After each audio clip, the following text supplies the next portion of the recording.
ಮಾತುಗಳನ್ನು ಗಮನಿಸಿದಾಗ ಅದರಲ್ಲೂ ಸೋಮನಾಥ್ ನಾಯಕರು ಈ ಒಂದು ಭೂ ಹಗರಣಗಳ ಬಗ್ಗೆ ದೊಡ್ಡ ಪ್ರಮಾಣದಲ್ಲಿ ಬೆಳ್ತಂಗಡಿಯಲ್ಲೇ ಮೂವ್ಮೆಂಟ್ ಶುರು ಮಾಡಿದ್ದಾರೆ. ಅವ್ರ ಜೊತೆಗೆ ಸೌಜನ್ಯ ಕೇಸ್ನಲ್ಲಿ ಹೆಣ್ಮಕ್ಳು ಮುಂದೆ ಬಂದು ಮಾತಾಡ್ತಾ ಇದ್ದಾರೆ. ಅವ್ರ ಜೊತೆಗೆ ಇವರೆಲ್ಲರ ಜೊತೆ ಕುಡ್ಕೊಂಡು ಜನಾಂದೋಲನ ಮಾಡೋ ನೋವಿನ ಇರೋದು ಒಂದು ಹಾದಿ ಮತ್ತೆ ಅವಿಲ್ಲ. ಯಾವ ಒಂದು ಸರ್ಕಾರಗಳು ಇವುಗಳನ್ನು ಅದರಲ್ಲೂ ಮುಖ್ಯವಾಗಿ ಧರ್ಮಸ್ಥಳದ ವಿಷಯವನ್ನು ಸೀರಿಯಸ್ ಆಗಿ ತೆಗೆದುಕೊಂಡು ತನಿಖೆ ಮಾಡೋದಿಲ್ಲ.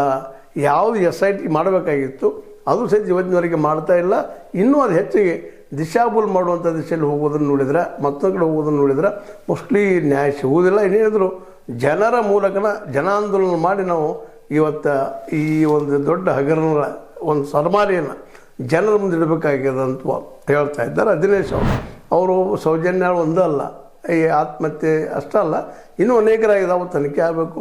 ಜೊತೆಗೆ ಅನೇಕ ಹೆಣ್ಣುಮಕ್ಕಳ ಅಲ್ಲಿ ಬಲಿಯಾಗಿದ್ದಾರೆ. ಎಷ್ಟೋ ಹೆಣ್ಮಕ್ಳು ಅಲ್ಲಿ ಸಾವಿಗೀಡಾಗಿದ್ದಾರೆ. ಅವ್ರು ಯಾಕೆ ಸತ್ತರು, ಈ ಹೆಣ್ಮಕ್ಳು ಅಷ್ಟೆಲ್ಲ ಗಂಡು ಮಕ್ಕಳು ಸಹ ಸಾವಾಗಿದ್ದಾವೆ, ಅಪರಿಚಿತ ಜನಗಳಾಗಿದ್ದಾವಂತ, ಅಸಹ ಸಾವುಗಳಾಗಿದ್ದಾವಂತ ಆರೋಪಗಳಿದ್ದಾವೆ. ಅಲ್ಲಿ ಯಾಕೆ ಬಂದರು, ಅವ್ರು ಯಾರು ಸಾವಾದಂಥವ್ರು, ಎಲ್ಲಿಯವರು ರೆಕಾರ್ಡ್ ಆಗಿ ಸಿಗ್ತಾ ಇಲ್ಲ, ಏನು ಕಾರಣ ಸಿಗ್ತಾ ಇಲ್ಲ, ಯಾಕೆ ಮುಚ್ಚಿಡ್ತಾ ಇದ್ದಾರೆ. ಒಂದು ಸಣ್ಣ ಕೊಲೆ ಆದರೆ ಎಲ್ಲನೂ ತೆಗೆಯುವಂಥದ್ದು, ಯಾರ್ಯಾರಿದ್ದರು ಅದರಿಂದ ತೊಳಿ ತೆಗೆಯುವಂಥ ಸರ್ಕಾರ ಇಲ್ಲಿ ನೂರಾರು ಹೆಣ್ಣು ಬಿದ್ದರೂ ಸಹಿತ ಸರ್ಕಾರ ದಿಸೆಯಲ್ಲೇ ಕಣ್ಣು ಮುಚ್ಚಿಕೊಂಡು ಕೊಡ್ತದನ. ಯಾವುದೋ ಸರ್ಕಾರ ಇದ್ದರು, ಇವತ್ತು BJP ಸರ್ಕಾರ ಇರಲಿ, ಕಾಂಗ್ರೆಸ್ ಸರ್ಕಾರ ಇರಲಿ, ಅದು JDS